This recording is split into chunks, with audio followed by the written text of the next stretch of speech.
Hi student, once again welcome all of you. Once again today we will read lesson number 1, lesson number 2, the shoemaker and the Elvis.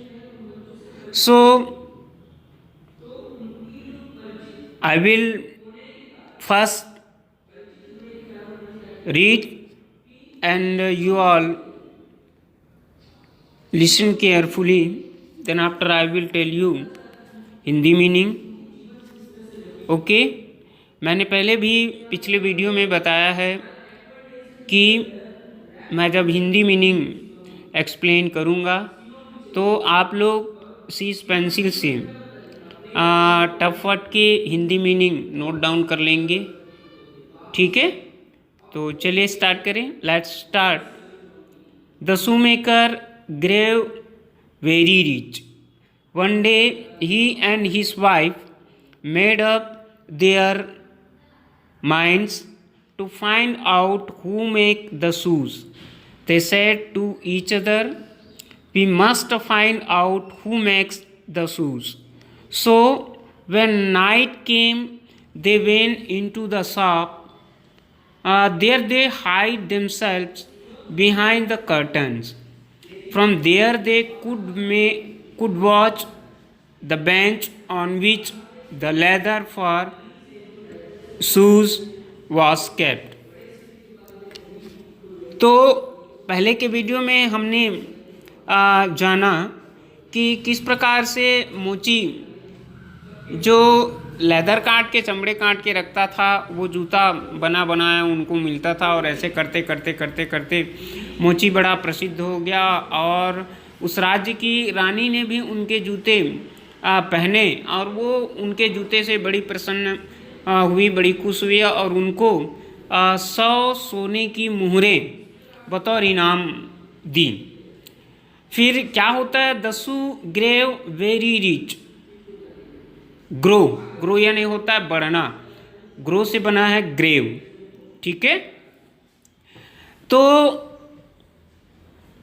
वह मोची धीरे धीरे बहुत ही ज़्यादा धनवान हो गया. रिच यानी धनवान, है ना, पैसे वाला. अब एक दिन उनके मन में ख्याल आता है. One day he and his wife made up their minds to find यानी होता है पाना. ठीक है, फाइंड यानी पाना. तो एक दिन की बात है, मोची और इसकी पत्नी, है ना, उनके मन में एक विचार आया. क्या विचार आया? हु मेक द शूज, कि वास्तव में जूते बनाता कौन है? हम लोग तो नहीं बनाते हैं क्योंकि हम तो उनको दुकान में छोड़ के आते हैं और जब हम दुकान में जाते हैं तो जूता बना बुनाया हमको मिलता है. तो हु मेड द शूज, जूते कौन बनाता है? They said to each other, ये सारी बातें वो एक दूसरे से कहें. मोची ने अपनी पत्नी से और मोची की पत्नी ने अपने पति से, क्योंकि दोनों को नहीं मालूम था कि जूते कौन बनाता है. दोनों सोच में पड़ गए. We must find out who make the shoes. वो बोलते वी मस्ट फाइंड आउट, हमें पता ही करना पड़ेगा, है ना, हमें पता लगाना ही पड़ेगा कि हु मेक्स द शूज, जूते कौन बनाता है. ओके, यहाँ तक समझ में आया? सो व्हेन नाइट केम, दोनों पति पत्नी ने विचार किया, अतः जब रात्रि होगी, है ना, व्हेन नाइट केम, जब रात होगी, they went into the shop. Went यानी जाना, गो वेंट गॉन. ठीक है, तो वो लोग कहाँ गए? जब रात हुई तो वो लोग अपनी शॉप पे गए, अपनी दुकान पे गए. There they hide themselves behind the curtains. Curtain मतलब होता है पर्दा. कर्टन मतलब क्या होता है? पर्दा. बिहाइंड यानी पीछे और हाइड यानी छिपाना. ठीक है, तो वो अपने दुकान में गए क्योंकि उनके पास चाबी थी, वो अंदर चले गए, बाहर से ताला लगा दिए. है ना, भी दरवाज़ा बंद कर दिए और वहाँ जाके अपने आप को, है ना, वो लोग पर्दे के पीछे क्या कर लिए, छुपा लिए। क्या कर लिए, छुपा लिए। From there they could watch the bench on which the leather for shoes was kept. वहाँ जाने के बाद वे उस बेंच की ओर देख रहे हैं। किस बेंच की ओर, जिस बेंच के ऊपर उन्होंने जूते बनाने के लिए चमड़े काट के रखे हैं। ठीक है, एकदम सजग नज़र से। कैप्ट यानी होता है सजग, कैप्ट यानी सजग, यानी कब क्या हो जाए इस भावना को लेकर वो लगातार बिना पलक झपकाए उस चमड़े की ओर देख रहे हैं जिसे उन्होंने टेबल पे रखा है काट के। ओके, यहाँ तक समझ आ गया? सबको समझ आया? मैंने पहले भी कहा है कि आप नोट डाउन कर सकते हैं। ठीक है। They waited for a long time, और वो दोनों एक लंबे समय तक इंतज़ार करते रहे।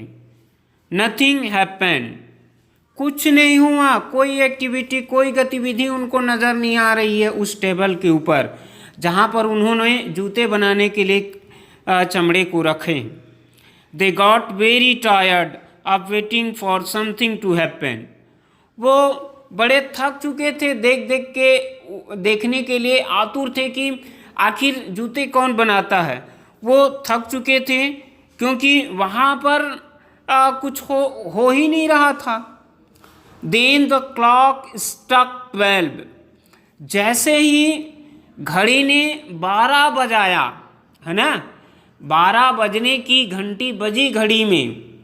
What do you think happened next?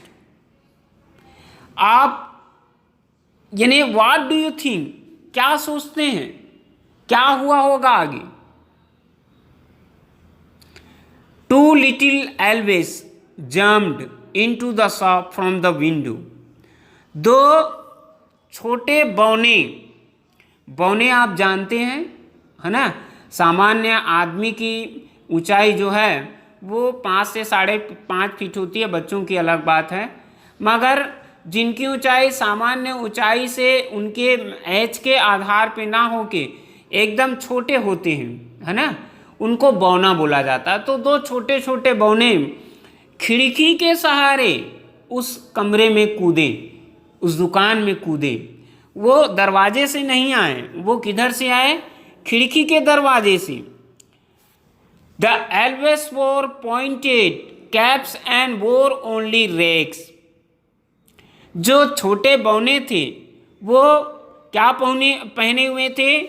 लंबी वाली टोपी, जैसे चित्र में आप देख सकते हैं, है ना, जैसे चित्र में लंबी वाली टोपी और ओनली रेक्स, है ना, रेग मतलब चीथड़े होते हैं, कपड़ों का जो कटा फटा वाला बचा हुआ वाला भाग रहता है उसको चीथड़ा बोलते हैं। तो वो मात्र क्या पहने हुए थे? लंबी वाली टोपी, कुदरे वाली और ओनली चीथड़े। They went dancing and skipping up to the table, वे जैसे ही वहाँ पहुँचे और जहाँ पर चमड़े रखे हुए थे वहाँ पर आने के बाद वो लोग उछल कूद करने लगे और उसी टेबल पे वो लोग डांस करने लगे। ठीक है।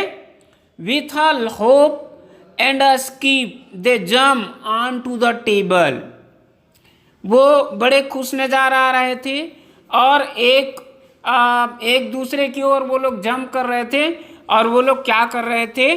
डांस कर रहे थे। ठीक है, यहाँ तक समझ में आया? अगर कोई परेशानी होगी या किसी के मीनिंग के संबंध में तो आप लोग इसमें कमेंट कर सकते हैं। ठीक है, बिल्कुल पूछ सकते हैं। ओके।